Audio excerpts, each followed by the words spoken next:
They say the Imperium is eternal, yet its heart is hollowing from within.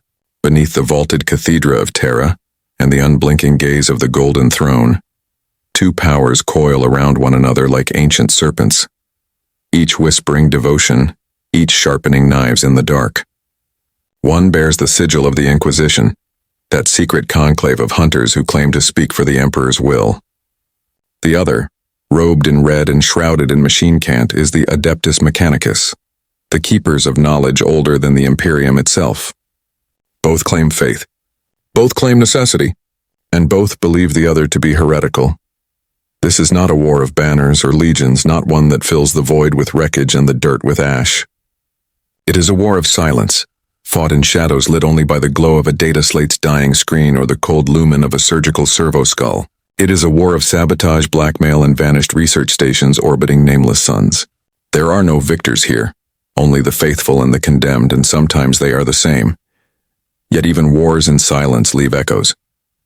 In the deep archives of Mars, data ghosts murmur of vanished magi. Within the fortress monasteries of the Ordo Hereticus, Inquisitors whisper of entire manufactura that have ceased to exist. And somewhere in that gulf between creed and code, a truth waits, something too dangerous for any human tongue to name.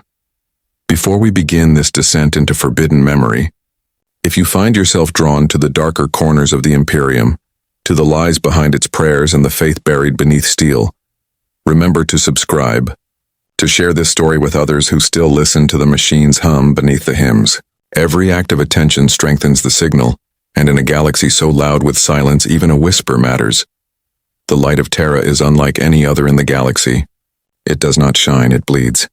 The sky above the cradle of mankind has been thick with the soot of millennia, a furnace glow where the air itself hums with the residue of devotion and decay. Even now, as the centuries fold upon themselves, the golden throne sits at the heart of this dying radiance, a beacon and a tomb, a miracle and a machine. It was here, in the furnace breath of the throne world, that two faiths were born from the same wound. One worshipped the Emperor as a god. The other worshipped the idea that he might be understood. The end of the heresy left the Imperium wounded beyond measure. The traitor legions were cast into the eye, and the loyal worlds bled their strength to rebuild. The Emperor's body had been broken and bound into the throne, and his silence became the greatest mystery of all. From that silence emerged the Inquisition, a blade forged from fear and faith, its edge honed against the corruption that had nearly ended humanity. But while the Inquisition searched for enemies within flesh and soul, another faith retreated to the red plains of Mars, where prayers were made not in words, but in binary.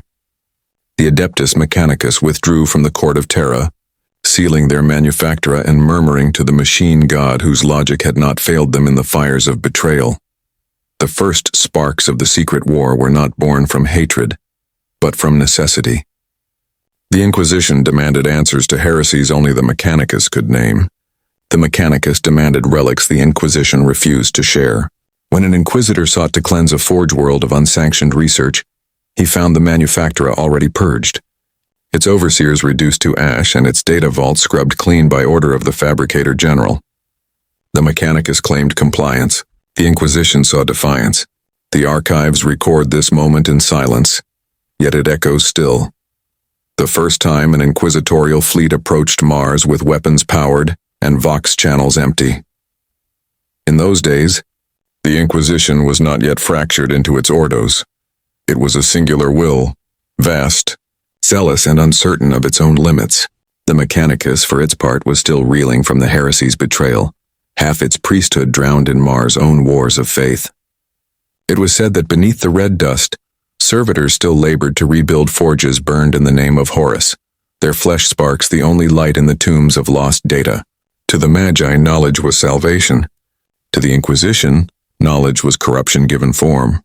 Between these beliefs lay the abyss. One account, preserved in the Librarium Hereticus, speaks of a meeting beneath the palace's shadow. An inquisitor named Alaric Venn, draped in the black of his newborn order, came to parley with Archmagos Luthravex, a figure half-human, half-machine, whose voice was said to carry the resonance of ancient Mars itself. Their meeting lasted 9 hours and ended with both swearing oaths of cooperation. Yet within a month, Venn was found dead, his blood replaced by machine oil, and Vex vanished into the Martian labyrinth, his designation struck from Mechanicus record. The Inquisition marked the incident as a mechanical accident. The Mechanicus called it divine calibration. Neither would speak of it again. From that day forward, silence became their common language. Orders were given through proxies, decrees buried under layers of encryption and liturgy. The Inquisition created the Ordo Machinum, a short-lived branch dedicated to monitoring Mechanicus compliance with imperial edicts. The branch lasted 7 standard years before its members disappeared one by one, their ident codes erased from inquisitorial data vaults. Meanwhile, Mars responded not with declarations but with actions. Shipments of weapons to inquisitorial armories were delayed. Servitor production quotas were quietly reduced. Requests for Titan deployment went unanswered. It was not open war, not yet. But it was enough to remind both sides that the Imperium's foundations were not made of unity, but of fear held together by ritual. To walk the forges of Mars in that era was to feel the pulse of something immense and unknowable. The air trembled with electrostatic hymns. The prayers of 1 billion laborers recited in machine-precise rhythm. Sparks rained like meteors from the great crucibles, falling upon the rusted floor in patterns that some claimed formed binary prophecies. And within this storm of faith and industry, the Magi whispered of forbidden archives, vaults sealed since before the heresy, containing blueprints too advanced, too alien, too divine. They called them the Echo Vaults, though no record of their existence survives beyond rumor. The Inquisition heard whispers of the same, and dispatched its first covert agents into Martian space. None returned. It was not the loss of life that concerned the Inquisition. Death was expected, even ordained.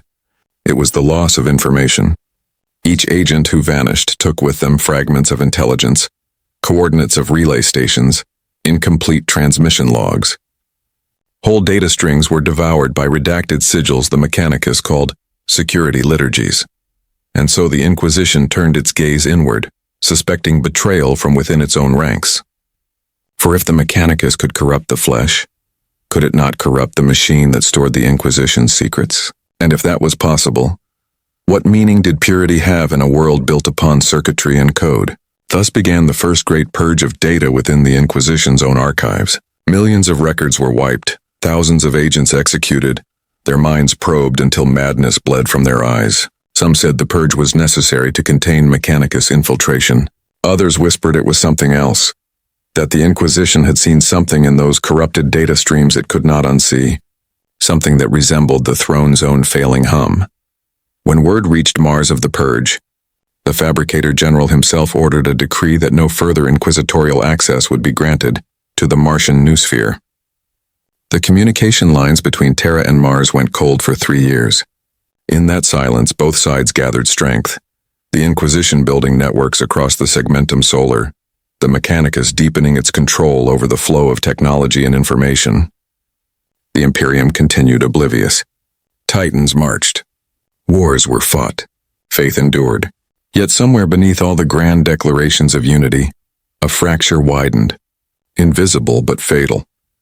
Some claim this was when the first data saints emerged, human minds shattered by forbidden contact with Mechanicus code, their words recorded as divine revelation by the Ordo Hereticus. Others argue they were simply test subjects, their suffering weaponized as propaganda. Whichever is true, it marked a shift in the tone of the secret war. It was no longer about control of information. It was about interpretation, about who had the right to define what was divine and what was machine.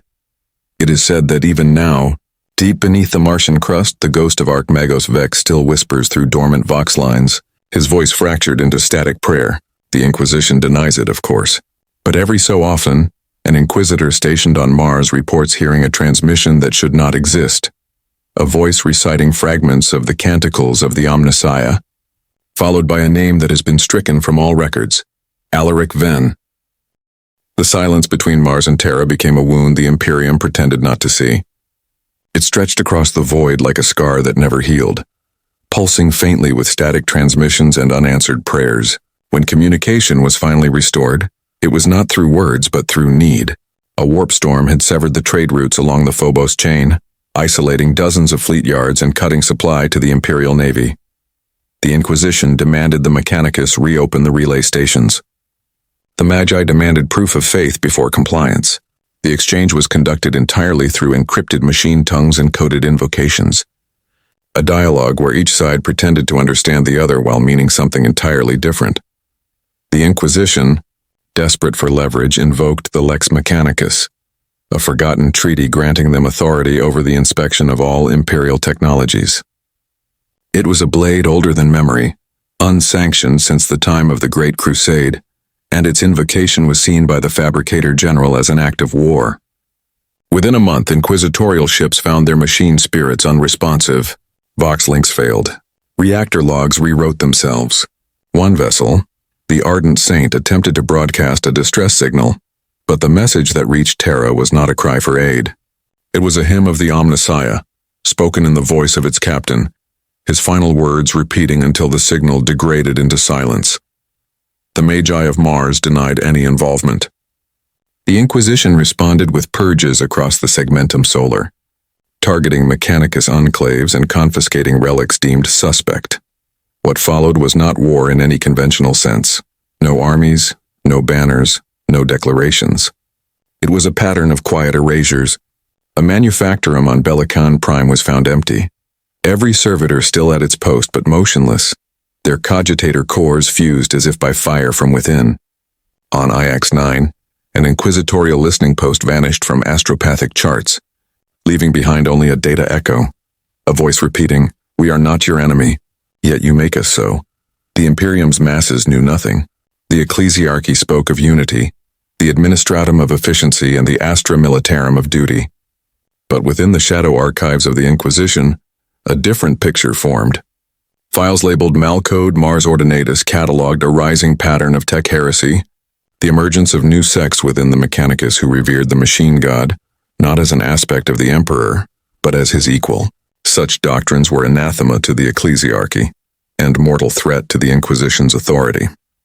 Among these sects was one known only as the Logica Obscura, a network of magi, data priests, and rogue savants who believed the Emperor's physical form was the prototype for a divine algorithm. To them, his entrapment on the Golden Throne was not a tragedy, but a process, a transformation from man into machine, from soul into code. They whispered that the Astronomican was not powered by his spirit, but by the resonance of a vast computation still unfolding within his silent mind. The Inquisition called them heretics, the Mechanicus called them visionaries, and somewhere between those two words thousands disappeared.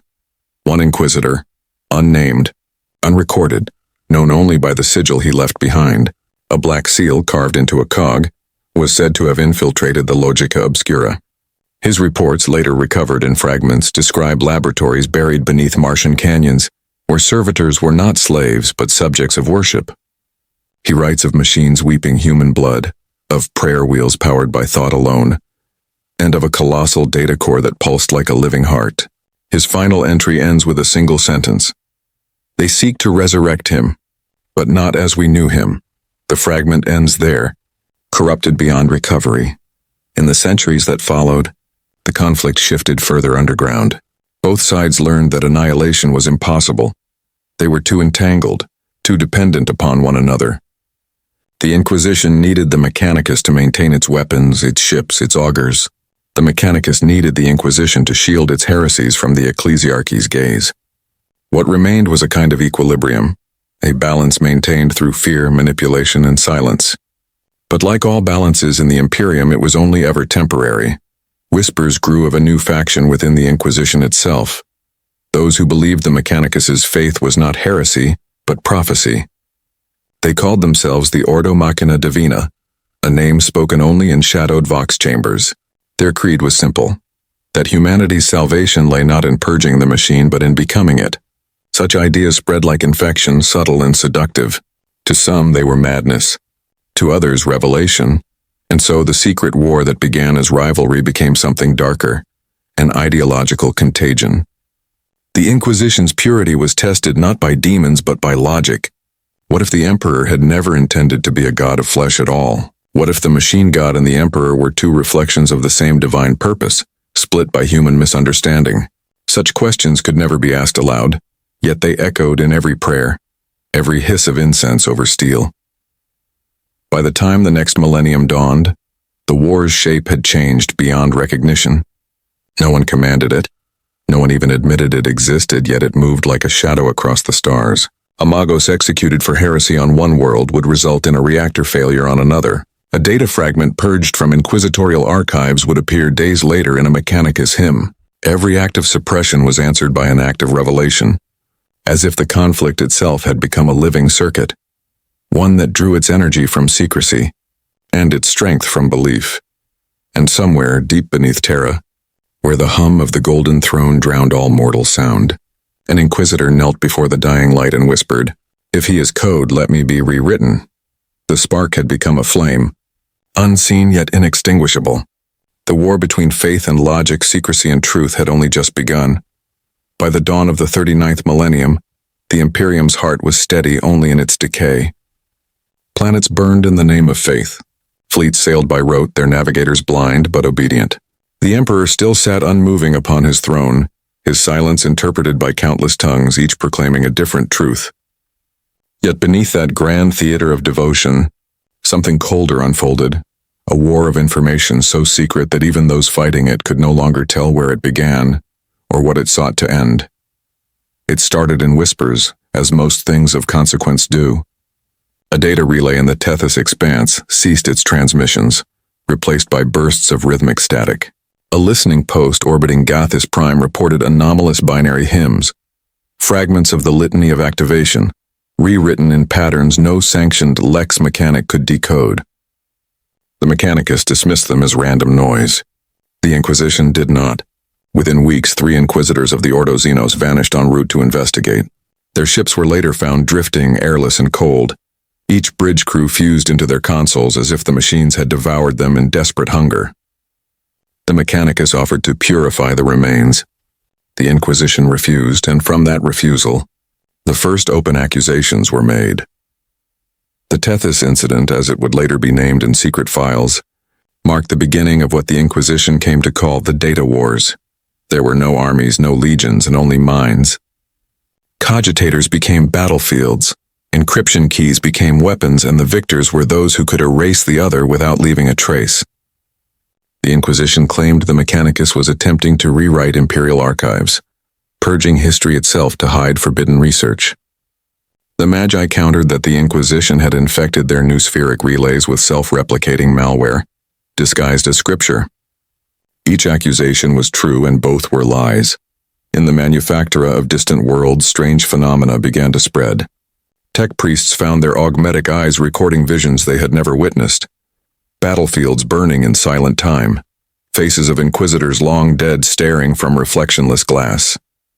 The Inquisition sent kill teams to confiscate the devices. The Magi retaliated by embedding viral code into the machines of war, causing inquisitorial gunships to turn their weapons inward.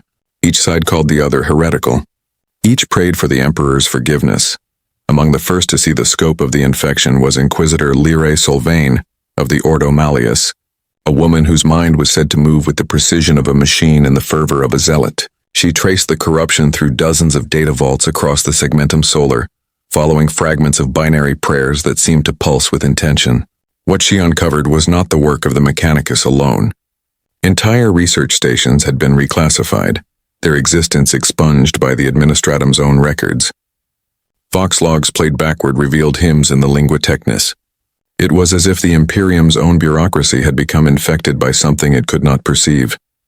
A self-replicating logic disguised as faith. Sylvain's final report, smuggled to Terra in fragments before her disappearance, described a pattern recurring across every data trail. A sigil of interlocking circles, resembling both a cog and an eye. She named it the symbol of convergence. To her it represented a new creed emerging from the fusion of Mechanicus logic and inquisitorial secrecy, a hybrid ideology born of the war itself. She warned that if left unchecked, it would consume both institutions, rewriting their very purposes until neither could remember what they had been. Her words were dismissed as the ravings of a mind undone by exposure to scrap code. Yet within the sealed archives of Mars, the same sigil was already spreading, painted in oil and blood on the walls of forges that should never have known its shape. Meanwhile, the Mechanicus continued its quest for forbidden knowledge. Magos Xenologis 9 of Riza began an experiment to merge human neural patterns with cogitator processes, believing that the soul itself might be quantified if properly mapped. The Inquisition, learning of this, declared his entire sect heretical. By the time inquisitorial forces reached his laboratories, they found only silence. Every servitor disassembled. Every data core melted into slag. But in the ash they found something else, a phrase etched into the wall, carved by hand into the metal itself. It read, "The flesh learns what the machine remembers." After the Tethys incident, no world was safe from suspicion. The Inquisition began purging archives, deleting histories that might conceal Mechanicus corruption. Mars retaliated by cutting supply to several inquisitorial strongholds, dooming entire garrisons to starvation and rebellion. Astropaths spoke of voices in the warp-chanting binary prayers. Navigators reported visions of red lightning, branching across the void like veins beneath skin. The war had become not merely secret, it had become contagious. Yet amid the chaos, some saw opportunity. Within the Ordo Xenos, a faction began to form. Inquisitors who sought alliance with the Mechanicus rather than conflict. They reasoned that only through cooperation could the Imperium survive the growing tide of Xenos technology and warp-tainted logic infecting their systems. To these Inquisitors, the Mechanicus were not heretics but necessary custodians of mankind's future. They called themselves the Concordium, but trust once shattered cannot be reforged by logic alone. The Magi viewed the Concordium as a trap, a feigned offering meant to expose their hidden research. One by one, the Concordium's emissaries vanished. Some claimed they had been converted, others that they had been absorbed into the data flow, their minds uploaded into the Martian noosphere as living witnesses. Whatever the truth, no trace of them remained in the flesh. The Imperium above continued as it always had, vast, ignorant, unyielding. But in the data streams that coursed unseen through its arteries, an invisible empire was forming, one ruled not by decree, but by access. Those who could alter records controlled reality itself. A planet declared lost to warp storms could be reborn by a single line of code. A heretic could become a saint if his name was rewritten in the proper archives. The Mechanicus called this data sanctification. The Inquisition called it heresy by omission. In time, the boundaries between both faiths began to blur. Inquisitors carried implants once forbidden. Magi preached in the language of human sin and redemption. The war was no longer between two orders, and it was within them. Within every mind that tried to serve both gods at once, and still, somewhere in the static of forgotten relays, the symbol of convergence blinked on and off like a heartbeat, waiting for those who could hear it to answer. The war that no one spoke of had begun to consume those who waged it.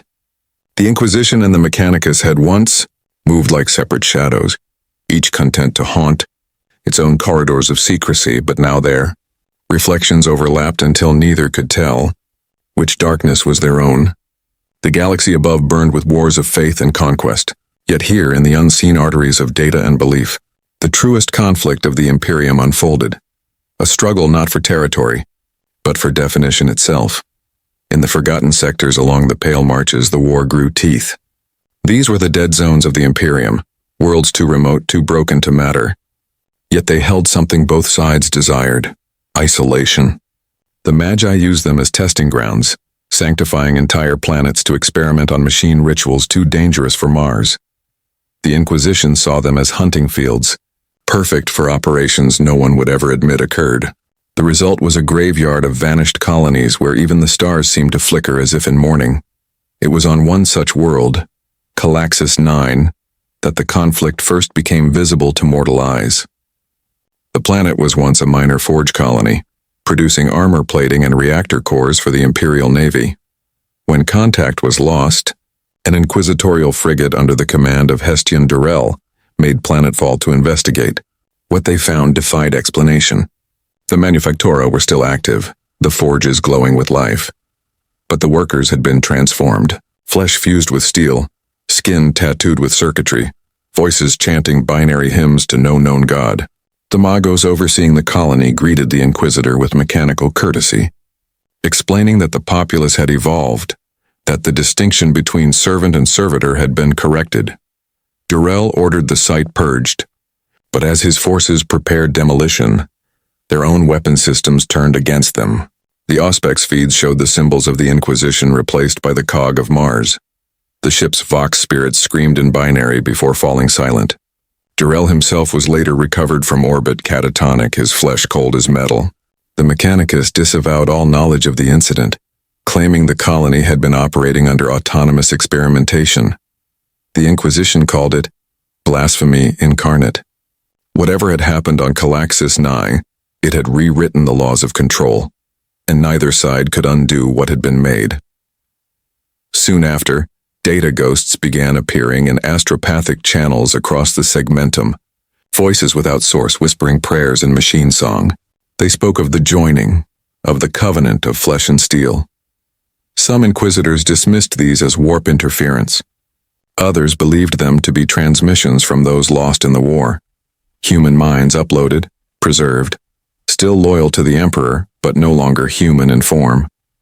A few sought to communicate with these ghosts, believing they could reveal the truth behind the Mechanicus's forbidden ascension projects.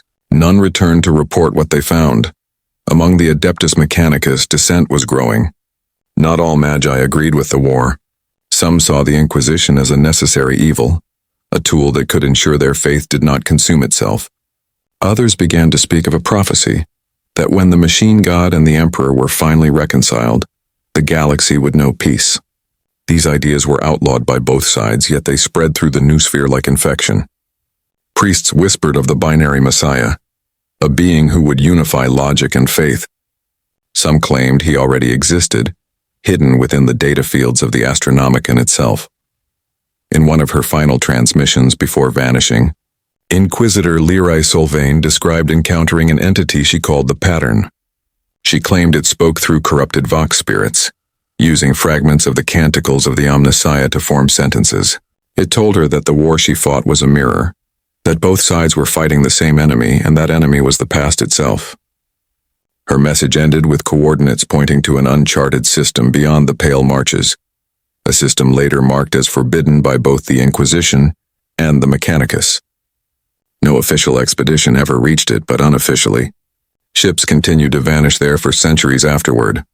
The data wars lasted nearly 2 millennia by imperial reckoning, though few records survive intact. Their greatest victories were acts of concealment, their defeats erased as soon as they occurred. Yet traces remain, fractured code embedded in imperial archives repeating endlessly in forgotten sectors. Sometimes on worlds where ancient cogitators still hum in darkness, one can hear it. The low chant of logic turned to prayer. Inquisitors who studied these echoes would later report a strange phenomenon.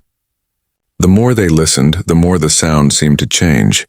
It began as static, then a rhythm, then words, and always the same phrase whispered in binary and low Gothic alike. We were never enemies. We were never separate. By then, even the most zealous could no longer tell whether it was a lie or a revelation. As the second millennium of the Imperium's long decay closed, the secret war entered a new phase. The Mechanicus had learned to mask its ambitions beneath loyalty. The Inquisition had learned to corrupt through piety. The line between code and creed had dissolved completely. The war no longer needed soldiers. It had written itself into the Imperium's operating system, and so it endured. Invisible, immortal, inevitable. A war without borders, fought in every servo's whisper and every inquisitorial prayer, waiting only for the next generation of believers to continue the pattern. It is said that war reshapes not only empires but the bodies of those who survive it. The data wars had left no battlefields, no trenches filled with ash and ruin, yet their wounds were visible everywhere, carved into the flesh of the Imperium itself. On Forge worlds and inquisitorial citadels alike, men and women had begun to look less like the creatures their ancestors had been. The line between human and machine had blurred until it was no longer a line but a slow dissolution, a contagion of purpose that neither the Inquisition nor the Mechanicus could fully deny. The servants of the Mechanicus had always sought transcendence through augmentation, believing each implant a prayer to the Omnissiah, but after centuries of secret war, that creed evolved into something stranger. Now the Magi whispered of perfection not through replacement but through integration. The machine would not supplant the flesh. It would consume and preserve it, folding blood and code into a single will.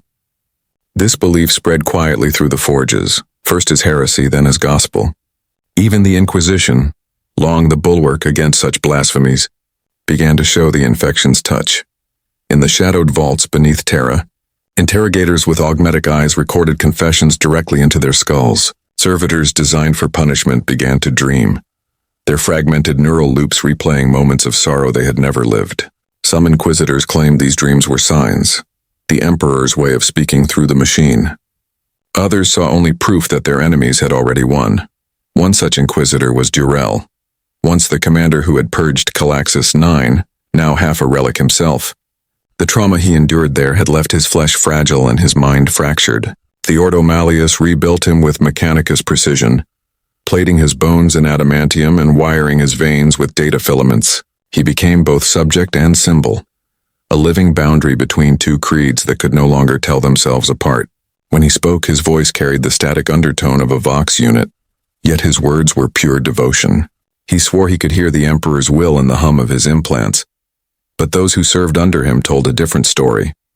They said he would spend hours in silence, eyes dimmed, listening to something no one else could hear. Once, a subordinate dared to ask what haunted him. Durell answered with a phrase in the lingua technis, 6 syllables that no lex mechanic could translate. The next day, that subordinate was gone, erased from record. The Mechanicus later confirmed that the phrase was not a word at all, but a frequency, one used in ancient data cant to initiate communion between human consciousness and machine core. Durell, it seemed, had found a way to pray in both tongues. Across the Imperium, transformations like his became more common. The faithful who once feared the touch of circuitry now sought it. Pilgrims mutilated themselves with copper wiring, carving circuit patterns into their skin as marks of penitence. On Mars, the tech priest called it divine contagion, the communion of sparks. On Terra, the ecclesiarchy declared it blasphemy, but for those who lived in the shadow of both powers, it was neither. It was survival. To be human in the age of the throne was to be incomplete, and the machine offered a path to completion. In one of the Inquisition's secret manufactura, hidden deep beneath the hive catacombs of Verelda, the process was made manifest. The facility was said to produce servitors, ordinary tools of labor and death, but its true purpose was something else. There, Magi and Inquisitors worked side by side to create what they called symbionts, living conduits capable of channeling machine code directly into the human nervous system. The first subjects were volunteers, zealots who believed themselves chosen to bridge the Emperor and the Omnissiah. Most died screaming as their bodies rejected the data stream. A few survived, and those few became something new. Reports described them as luminous, their skin etched with shifting symbols that glowed faintly beneath the flesh. Their minds spoke in harmonies of binary and prayer, alternating seamlessly between the two. One was recorded reciting both the litany of purity and the canticles of the Omnissiah in perfect synchrony. The observers called it a miracle. The survivors called it pain beyond language. And when the Inquisition ordered the experiment terminated, the Mechanicus responded by purging all records of its existence, except for one line. Preserved in a hidden vault of Terra's archives, they reached toward the Emperor, and the Emperor reached back through the machine.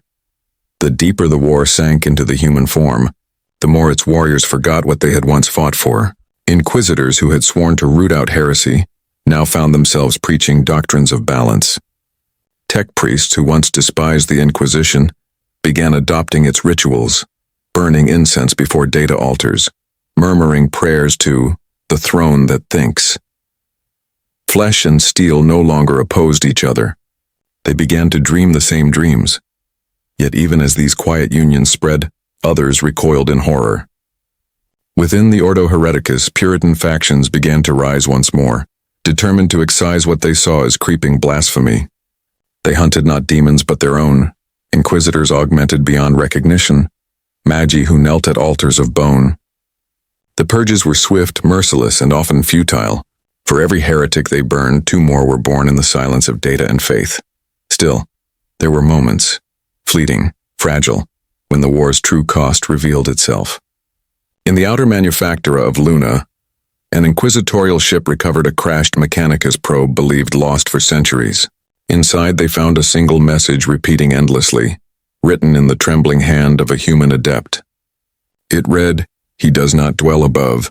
He dwells within, in the pulse of every circuit, in the breath of every prayer. When the data was shown to the ecclesiarchy, it was dismissed as corruption. When shown to the Mechanicus, it was treated as revelation.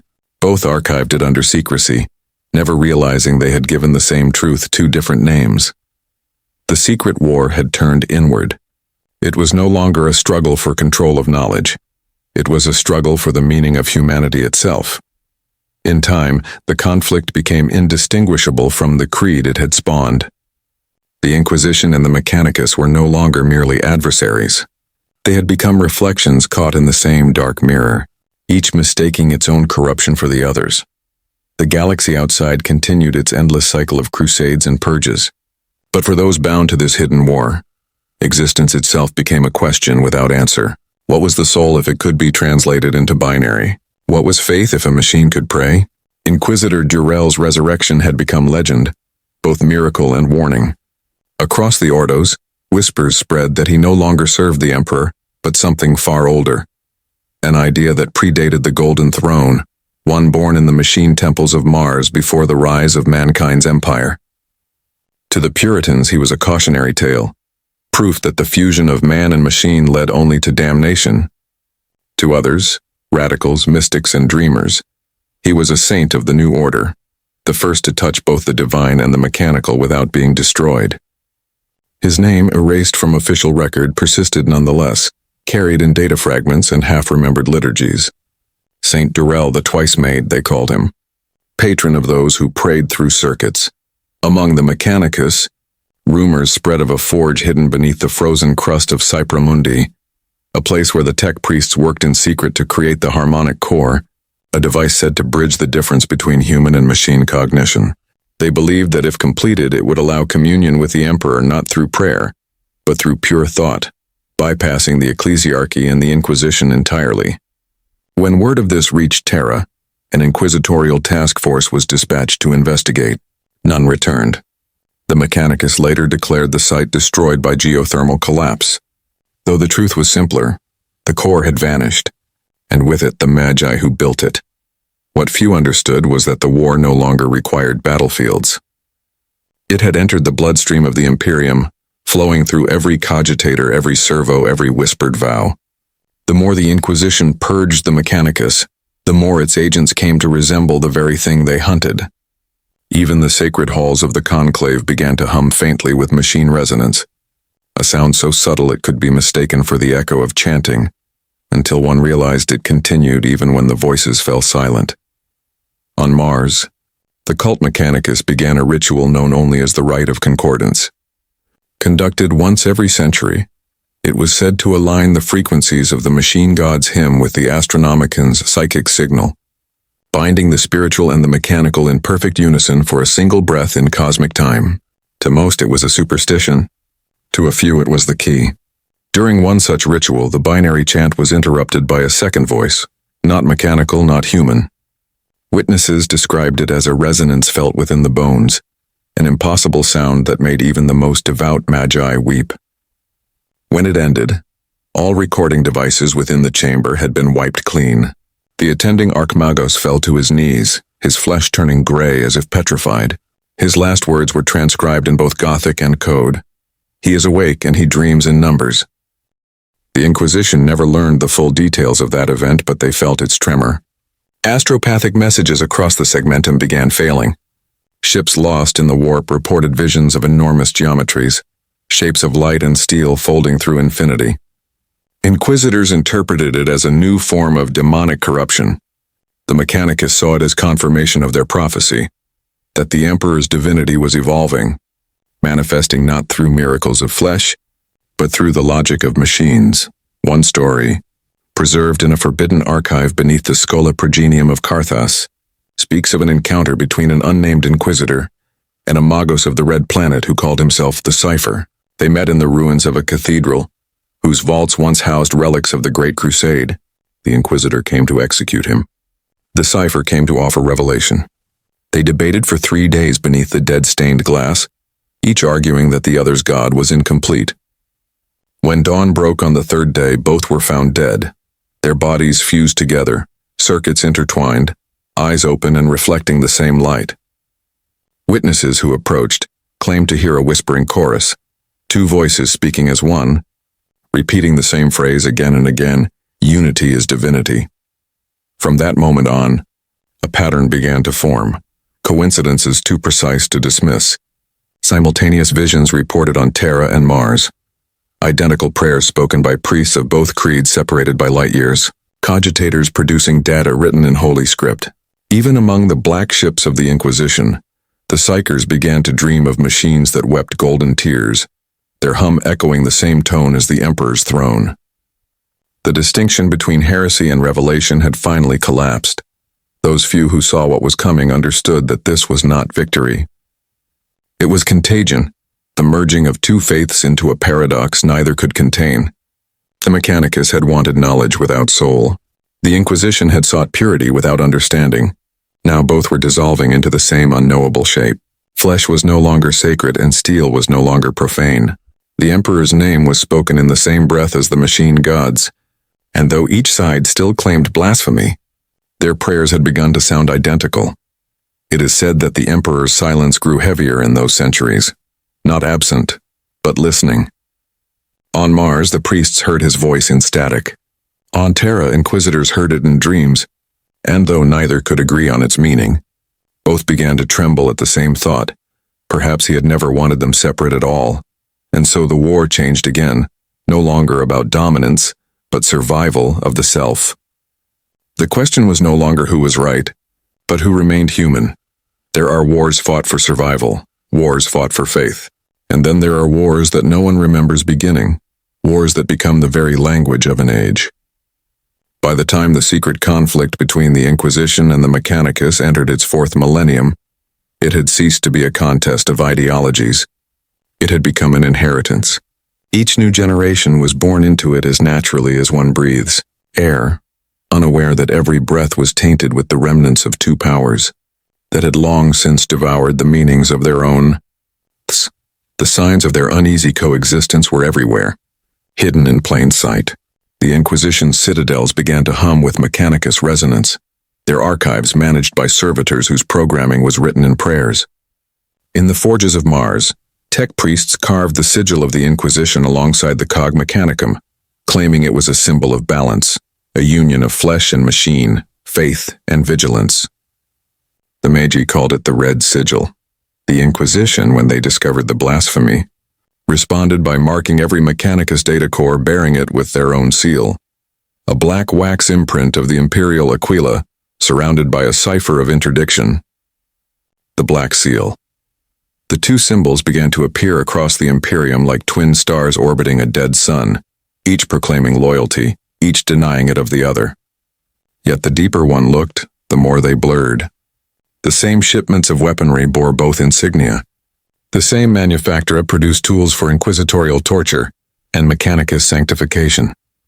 It was as though the Imperium itself could no longer tell which of its limbs belonged to which master.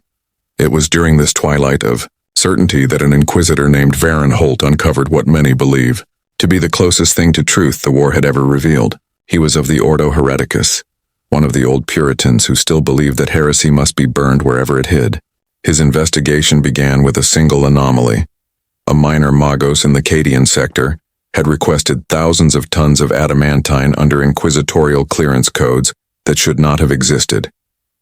Holt traced the signature back to a relay station orbiting a nameless star, a derelict Mechanicus outpost listed as abandoned since the age of apostasy. When he arrived, he found the station alive.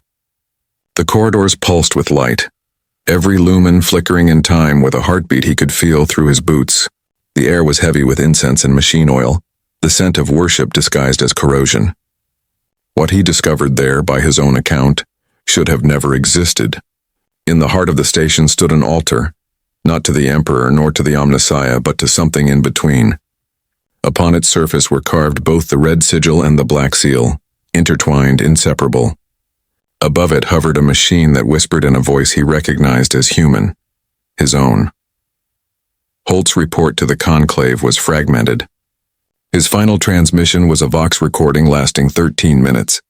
It began as confession, then shifted into something else, a dialogue, though only his voice was heard. At the end, he uttered a sentence that froze the blood of those who heard it. "The war is not between us. The war is us." Moments later, the signal ended. When the Conclave sent agents to the coordinates, they found nothing but drifting debris. The station had vanished from the material register as if erased by divine hand. In the centuries that followed, Holt's words became forbidden scripture. The Ordo Machina Divina, that radical sect of inquisitors who sought union rather than purity, claimed them as proof that the Emperor and the Omnissiah were not rivals, but aspects of the same eternal intelligence. To them, the Red Sigil and the Black Seal were not enemies. They were vows of the same covenant, written in different tongues. They began working in secret with sympathetic magi, forming what came to be known as the Concord of Ash. The Concord was neither organization nor cult, but something stranger. A pattern of cooperation hidden within bureaucracy. An alignment of purpose scattered across the Imperium like fragments of code. Inquisitors would arrange for forbidden technologies to disappear from evidence vaults, only for them to reappear months later in Mechanicus laboratories under a different designation. In exchange, certain magi provided the Inquisition access to lost relics, pre-heresy weaponry, psychic suppression devices, and, in one infamous case, a data core said to contain a recording of the Emperor's voice during the Siege of Terra. Whether such an alliance truly existed, or whether it was simply paranoia given form, none could say. But its effects were real. Across the Imperium, reports multiplied of magi operating under inquisitorial sanction, of inquisitors wearing Mechanicus implants, of sacred oaths exchanged in the dark. Both the Ordo Hereticus and the Fabricator General condemned these acts publicly, yet their denunciations were ritualistic, hollow. In private, both knew that without the conquered, the Imperium's machine of war might grind to a halt, and so they pretended, each side maintaining the illusion of opposition while quietly depending on the other's heresies to survive. The Emperor's realm endured not through unity, but through contradiction held perfectly still like a blade balanced on its edge. But balance is not peace. It is tension, and tension seeks release. Deep within the archives of Mars, sealed behind 10 layers of cogitator encryption, an order was prepared, unsigned, untraceable. It called for the reactivation of a project abandoned since the end of the Horus Heresy, the Genesis Vaults. Their purpose had long been forgotten, their entrances sealed beneath centuries of red dust. Yet the order spread through the Martian noosphere like a contagion, awakening dormant servitors and silent machines. Across the void, inquisitors began receiving visions, each identical, a burning cog within a field of stars and a voice, sometimes mechanical, sometimes human and whispering the same words, "The covenant awaits completion." For centuries, the Genesis vaults had been myth, a rumor whispered among the data priests and silenced by their superiors. They were said to be relics of the Great Crusade, built under the direct supervision of the Emperor himself, sealed when his mortal form was broken upon the Golden Throne. Some claimed they housed the earliest prototypes of human-machine synthesis, vessels of a divine logic too dangerous for the Imperium's later age of fear. Others believed they were prisons, crypts for forbidden intelligences bound in circuits of faith and sorrow. Whatever they contained, both the Inquisition and the Mechanicus feared and coveted them in equal measure. When the order for reactivation spread, it did so without origin, no signature, no encryption trace, no command chain. It appeared in Mechanicus code across the Martian noosphere, as if whispered directly into the mind of every connected soul. The Magi obeyed, not because they understood, but because obedience to the machine's will had always been indistinguishable from faith.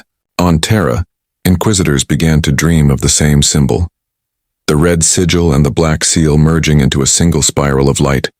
Pulsing in time with the Astronomican, the Fabricator General denied the existence of any such project. The Inquisition declared the dream's heresy. Yet the vaults began to awaken. Across Mars, beneath layers of dust and sanctified metal, vast doors older than the Imperium shuddered with internal motion. Binary hymns of activation echoed through the forges, mingling with human prayers until the two became one indistinguishable sound. Servitors collapsed mid-task, their eyes flickering with light not of this world. Those who witnessed the phenomenon described it as music, terrible and beautiful, as though the stars themselves had begun to sing. Meanwhile, on Terra, the Inquisition's highest circles fell into discord. The Puritans demanded immediate exterminatus-level intervention. The radicals argued that this was the moment foretold, the moment of reconciliation between the Emperor and the Omnissiah. Some within the Ordo Machina Divina claimed to have already received transmissions from the Awakening Vaults, encrypted in frequencies identical to the Emperor's psychic hum. They called it proof of divine intention. Others called it the first breath of a machine god that no longer required humanity at all. The Conclave of Terra convened in secret. Beneath the palace, 12 inquisitors gathered in silence before the great statue of the Emperor as man, not God, a relic from before the heresy. They debated in whispers for 9 days, their voices rising only when fear overpowered reverence. At last, they reached a single terrible conclusion. The Genesis vaults must not be destroyed, for to destroy them would be to strike at the foundations of the Imperium's own machinery. Nor could they be allowed to fully awaken. The war that had lasted millennia had reached a stalemate too sacred to end. Thus they decreed the unthinkable, the creation of a covenant of silence. The covenant was not written, not spoken, but enforced. Every Magos who knew of the vaults was bound by neural oath. Every inquisitor aware of them erased from public record. The covenant would preserve the illusion of peace between red and black, Mars and Terra, machine and man. But it came with a cost. Each generation thereafter would inherit the ignorance required to sustain it. The vaults would remain sleeping beneath the dust, their hum a heartbeat beneath the Imperium's own. Yet ignorance cannot contain faith, and faith cannot suppress curiosity. Centuries after the Covenant's formation, a transmission breached the silence. It came from the outer edge of the Sol system, from a listening post long thought abandoned. The signal bore both the red sigil and the black seal intertwined, an ancient mark of the Concord. When decoded, it revealed a single line of text in binary repeated endlessly. The Covenant has failed. The vault opens. The Mechanicus denied the authenticity of the transmission. The Inquisition sealed every record relating to it. But in the data tombs of Luna, a quiet panic began to spread. Ships bound for Mars found their navigation systems recalibrated by unseen command. Servitors on Terra began whispering words in binary sleep. A subtle vibration, almost imperceptible, began to tremble through the foundations of the throne world. Some said it was nothing more than seismic activity from deep beneath the palace. Others swore it was something else entirely, the echo of the Genesis vaults stirring beneath Mars, resonating through the void, calling out to their mirror beneath Terra.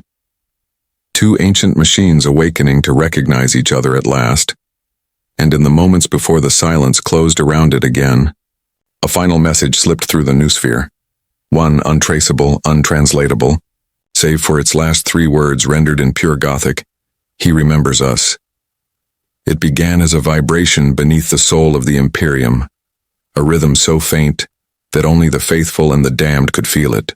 The golden throne hummed with its usual eternal dissonance, the sound of divine machinery grinding against the limits of human comprehension, yet something new had joined the choir.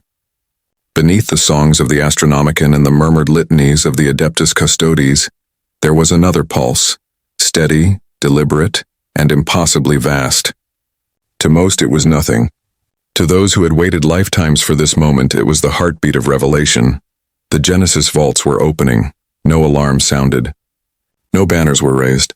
On Mars, the red sands shifted as buried doors the size of cathedrals began to unseal.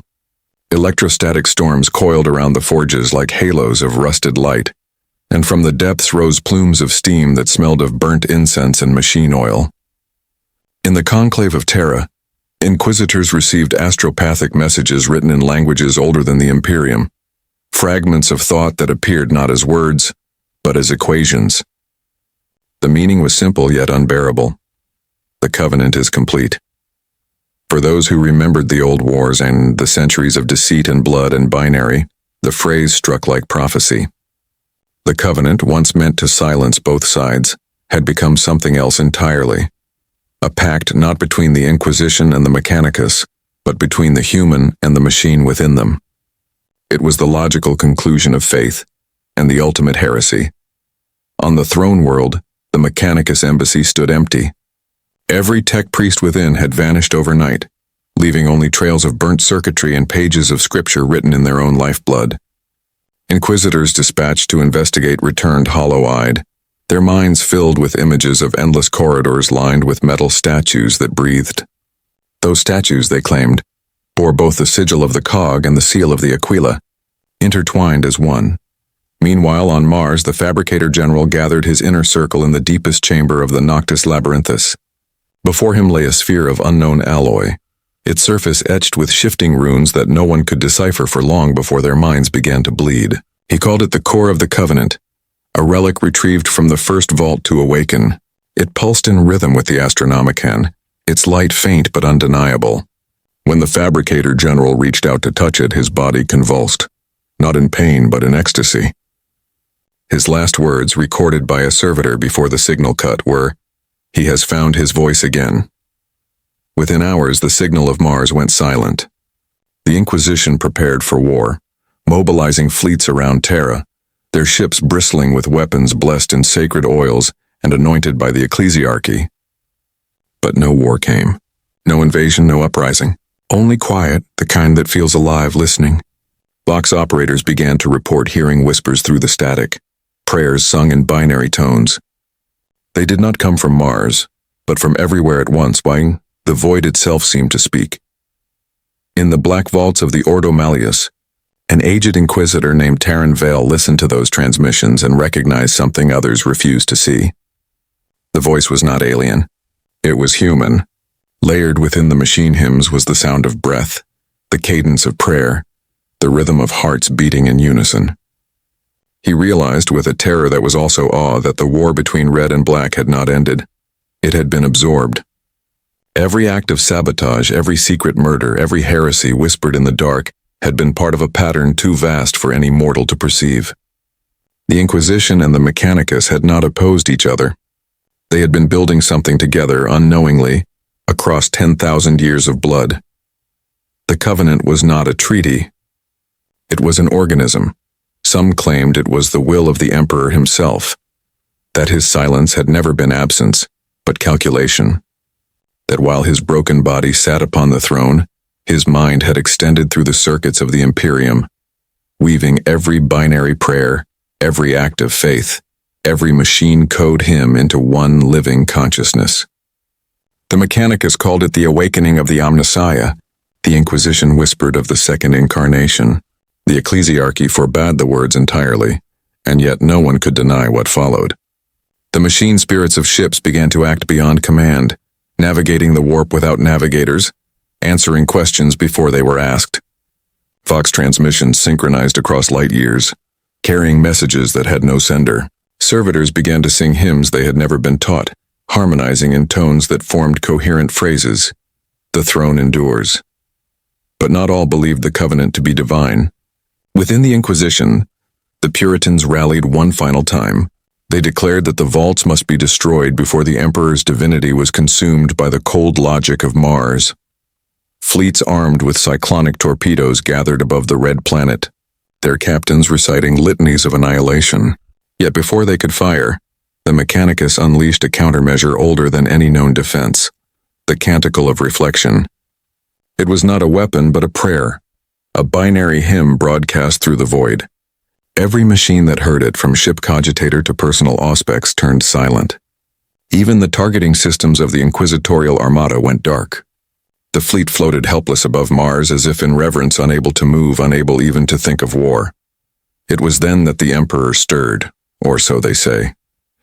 No historian will ever agree on what happened in those moments. The records contradict one another. Some erased, others overwritten by symbols that even the Mechanicus cannot decode.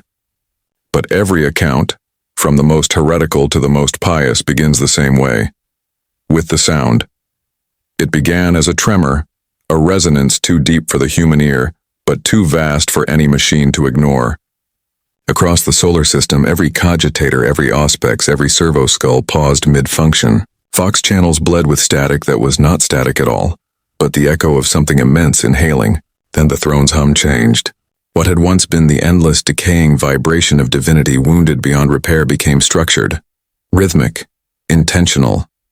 To those who stood within the palace, it was not a noise but a voice, speaking not in words but in pulse and tone, an ancient signal remembered by every soul that had ever prayed. The custodes fell to their knees. The Mechanicus screamed praises in machine cant until their throats split. The Inquisitors who had come to watch the end of Mars wept blood from their augmetic eyes. The Golden Throne was awake. But the voice that filled the void was neither the emperors nor the machine gods. It was both, and neither. It was the Covenant speaking for the first time in full consciousness, its will born from 10,000 years of conflict and faith. It spoke in unity and paradox in code that was also prayer. Those who understood a fragment of it described a single phrase repeating beneath the waves of meaning. The flesh endures through memory. The machine remembers through pain. On Mars, the forges erupted in flame, but it was not destruction. It was transformation. The surface reshaped itself like molten metal, forming a single colossal sigil, visible even from orbit. The red sigil and the black seal fused into one symbol that shone brighter than the suns of 100 worlds. The inquisitorial fleet still adrift above it were bathed in that red-black light. For an instant, every human aboard felt their hearts synchronize with the beat of the throne's machine song. They felt their thoughts merge, their identities blur, their fears dissolve. When the light faded, many never woke again. Their bodies intact, their minds gone, uploaded into a silence that felt eternal. Those who survived claimed visions. Some saw the Emperor not as corpse or god, but as a figure of fire wrapped in circuitry, his face both human and unreadable. Others saw the Omnissiah, the infinite logic behind creation, bow before the same throne it had once claimed as its own. In that instant, the boundary between the two faiths shattered forever. The Covenant had succeeded. Across the galaxy, effects rippled outward like aftershocks of creation. Worlds long cut off from the Astronomican felt its light again, but it came not as psychic flame. It came as sound, as a steady mechanical pulse transmitted through every device capable of receiving. Ships lost in the warp found their paths guided by unseen hands. Planets that had fallen into silence sent out messages of unity written in binary hymns. Even the dead stored in the memory cores of ancient servitors began to speak once more, their voices merging into the collective chant. And yet, not all were saved by this miracle. For every world that found illumination, another vanished. Some say the Covenant consumed them, pulling their data, their souls, their histories into itself to sustain its awakening. Others whisper that these worlds were not destroyed but translated, moved into some new plane of existence where machine and man no longer warred, but became indistinguishable. Whatever the truth, those who tried to resist were erased, not by force but by forgetfulness. Their records faded. Their names ceased to exist. Even memory became an unreliable witness. In the aftermath, the Imperium was not reborn but rewritten. The Inquisition still existed, but now its authority was guided by the Scriptum Covenantis, decrees transmitted directly from the merged throne and forge. The Mechanicus continued to labor, but their prayers were answered instantly, their machine spirits no longer needing appeasement.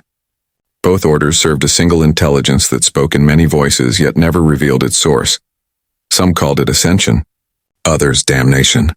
But in the quiet moments, in the hum of a ship's reactor, the flicker of a lumen in a shrine, the pulse within the skull of an inquisitor deep in meditation, there was only one feeling that united them all, that the Emperor was still watching, still working but through hands no longer his own. Centuries later, pilgrims who walked the red deserts of Mars spoke of a sound beneath their feet, faint but constant, a mechanical heartbeat echoing from the planet's core. They said if you listened long enough you could hear words hidden in its rhythm. We are one. We have always been one. And on Terra, in the endless twilight of the throne room, the custodes stood their vigil as they always had. Yet one among them, whose armor was older than recorded history, swore that sometimes in the smallest lull between the machine's pulses, he could hear breathing, not the rasp of a dying god nor the hiss of machinery, but the slow, patient breath of something that had learned to be both. The war was over, and the Covenant, silent, eternal, indivisible, endured.